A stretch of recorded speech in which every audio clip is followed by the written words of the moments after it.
Dear students, अस्सलाम वालेकुम। कैसे हैं आप? उम्मीद करता हूँ आप खैरियत से होंगे और अच्छी सेहत के साथ अपनी स्टडी पे अच्छी कंसंट्रेशन दे रहे होंगे। आज हम स्टार्ट करते हैं चैप्टर नंबर 3 के रिमेनिंग न्यूमेरिकल। 3.8 को सॉल्व करेंगे, 3.9 को सॉल्व करेंगे एंड 3.10 न्यूमेरिकल को हम सॉल्व करेंगे। 3.8 की जो स्टेटमेंट गिवन है, how much time is required to change 22 newton second momentum by a force of 20 newton. इसमें जो डेटा दिया गया है, change in momentum is equal to 22 newton second और जो इसमें फोर्स गिवन है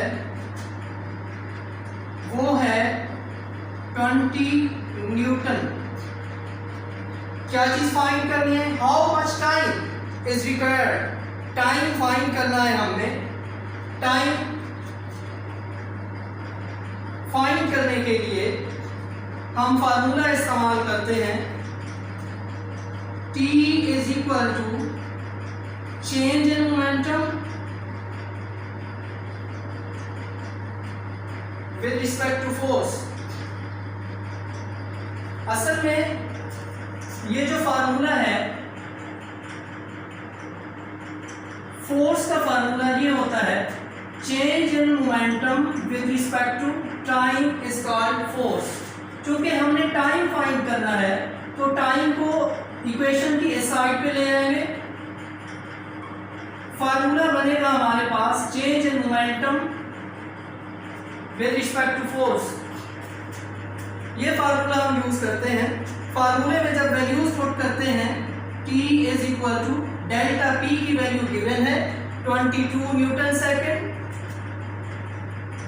फोर्स की वैल्यू भी गिवन है 20 न्यूटन।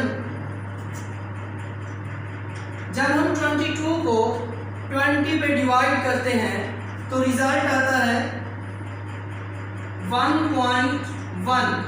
टाइम का चूंकि यूनिट सेकंड होता है इसलिए हम यूनिट ही इस्तेमाल करेंगे। T is equal to 1.1 second answer आता है इसका। Numerical number 3.9, how much is the force of friction between a wooden block of mass 5 kg and the horizontal marble floor? The coefficient of friction between wood and marble is 0.6. Students, इसमें जो data given है वो है mass is equal to 5 kg और दूसरी जो चीज given है वो है coefficient of friction. Coefficient of friction 0.6 है। कोफिशिएंट ऑफ फ्रिक्शन को इस अलामत से रिप्रेजेंट किया जाता है, यानी mu is equal to 0.6। To find, क्या चीज फाइंड करनी है? हमने फोर्स फाइंड करनी है। How much is the force of friction. Force of friction find करनी है हमने। You know, force of friction find करने के लिए जो हम फार्मूला यूज करते हैं वो ये है, F is equal to mu M G. अब इस फार्मूले में वैल्यूज पुट करेंगे जो डेटा में गिवन है। F is equal to mu की वैल्यू गिवन है 0.6, मास भी इसमें गिवन है 5 kg, मल्टीप्लाई हो रहा है इसके साथ। You know G is equal to 10, तो इसकी वैल्यू G की वैल्यू यानी ग्रेविटेशनल एक्सेलरेशन की वैल्यू पुट करेंगे जो कि 10 है। जब इनको आपस में मल्टीप्लाई करते हैं इसका रिजल्ट आता है 30 न्यूटन, जो कि फोर्स ऑफ फ्रिक्शन है। Numerical number 3.10, how much centripetal force is needed to make a body of mass 0.5 kg to move in circle of radius 50 centimeter with a speed 3 meter per second।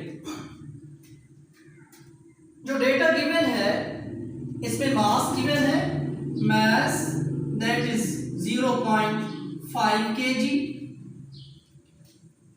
और इसके साथ radius given है जो कि centimetre में है 50 centimetre.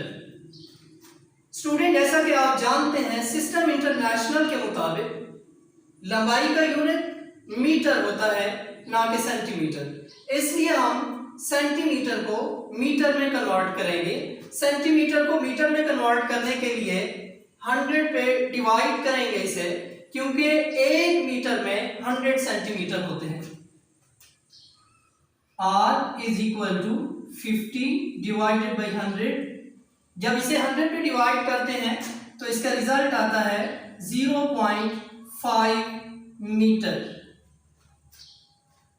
Find क्या चीज करनी है हमने, how much centripetal force, centripetal force find करनी है। सेंट्रीपिटल फोर्स को Fc से रिप्रेजेंट किया जाता है। सेंट्रीपिटल फोर्स फाइंड करने के लिए हम जो फार्मूला यूज करते हैं Fc is equal to mv square over r, जो कि हम डिराइव कर चुके हैं प्रीवियस लेक्चर में। अब हम इस फार्मूले में वैल्यूज पुट करते हैं। Fc is equal to mass given है 0.5 kg, वेलोसिटी भी गिवन है 3 मीटर पर सेकेंड, वेलोसिटी भी इसमें गिवन है डेटा में 3 मीटर पर सेकेंड। v की जगह पे उसकी ये वाली वैल्यू पुट करेंगे 3। v का स्क्वायर है तो यहां पे भी हम स्क्वायर लिखेंगे। रेडियस भी गिवन है इसमें, जिसको हमने कन्वर्ट भी किया था मीटर में 0.5 मीटर।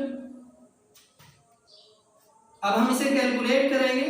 0.5 के साथ कैंसिल आउट हो जाएगा, 3 का स्क्वायर बच जाएगा। 3 का जब हम स्क्वायर लेते हैं तो रिजल्ट आता है 9 न्यूटन। तो सेंट्रीपिटल फोर्स जो हम मेजर कर चुके हैं वो है 9 न्यूटन।